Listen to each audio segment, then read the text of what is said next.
All right, King Apollo here with Rare Network, and we are here with Base. And Base has got a lot of things going on. Got a really beautiful booth here going. And for the average person who's crypto illiterate, Crypto illiterate? right? Okay. They know nothing. All right. How would you explain Base to them? Okay.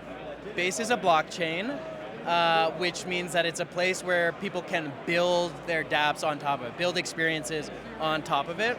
It's decentralized, it's permissionless, meaning anyone can build on it, anyone can use the things that are built on it.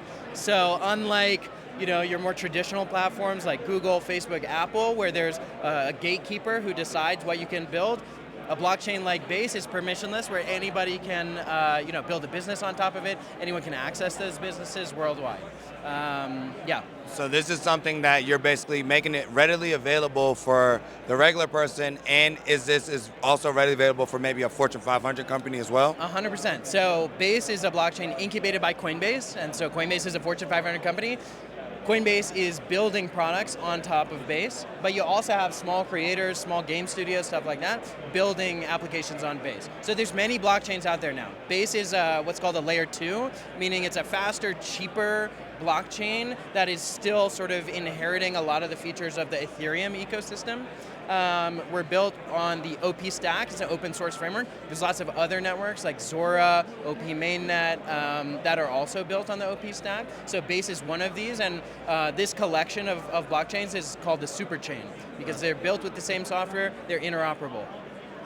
So interoperability. So you'll see, would that be just with actual like currency, or are you talking games, anything? Yeah, so all of the above, right? So basically the idea is like, even though there's all these separate blockchains, eventually we want it to be the case that a user doesn't have to think about that. That's something that's abstracted for them. They can just play their game, they can just do whatever financial thing they need to do, and all of that should be abstracted. So that's one of the things that we're excited to work on with Optimism this year, is working on these layer 2 interoperability sort of features, yeah. And do you guys have anything coming up like in the near future that you want to talk about? Yeah, so we're really excited because in a couple weeks we're expecting gas fees on Base to go down significantly. Yeah, this is, everyone in the ecosystem is talking about this. This is what's known as proto-dank sharding, or EIP 4844.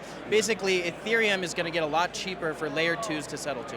And so Base is going to be one of the networks that takes advantage of that. We're hoping to see gas fees go down anywhere from like 2x to 20x. But that should mean there's more things that folks can build. Users can use more dApps without thinking too much about gas fees. And so all of this stuff with Base you will be able to use within the Coinbase app? Absolutely. There's some experiences that are within the Coinbase app, but there's some that don't require it at all, right? So you can use Base. In fact, if you scan some of these QR codes, you can do demos that are, built on Base, don't require you to have a Coinbase account. Again, it's like permissionless. No one is going to tell you you can or can't access it. Instead, it's like open for anybody. I really like that. I've been in the space for a long time. One of the things I feel like was complicity and onboarding. Yeah. Were two things that we kind of missed it on a lot. Totally. So yeah, absolutely. Dude, onboarding, that's like the golden question, right? If you can solve onboarding, that's the next billion people on crypto right there. So we're also really excited about account abstraction, and a feature and a product that we're announced yesterday and just did a few demos and presentations today is the Coinbase Smart Wallet. So this is what we think is going to be the next generation of crypto onboarding. You can sort of like give it to someone who knows nothing about crypto, like you're saying, well, how would you describe this to a crypto literate person? This is a wallet experience that lets you access any crypto dApp that doesn't require you to download a new application, doesn't require you to save a seed phrase or worry about losing your key or anything like that. I hate seed phrases. Right. This is unlocked with a passkey, so it could be your Face ID.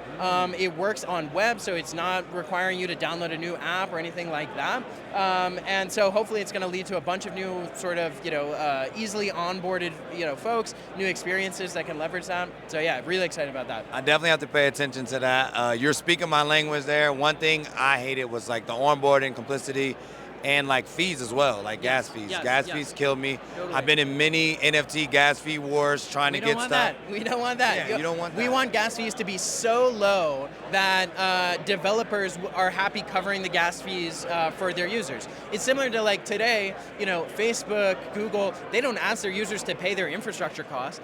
But dApp developers effectively do that. When they ask their users to pay gas, you're asking the user to pay the infrastructure costs. Yeah. But if we can bring gas fees so low, developers will say, oh, well, you know what? I want 1 million people using my dApp.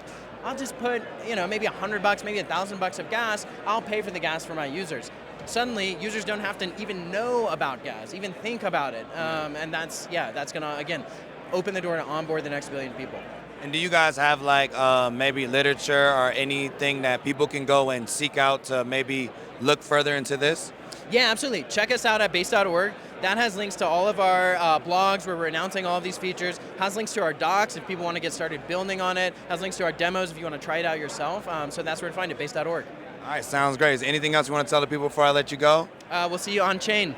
Let's go. Get on chain, baby. Shout out Base.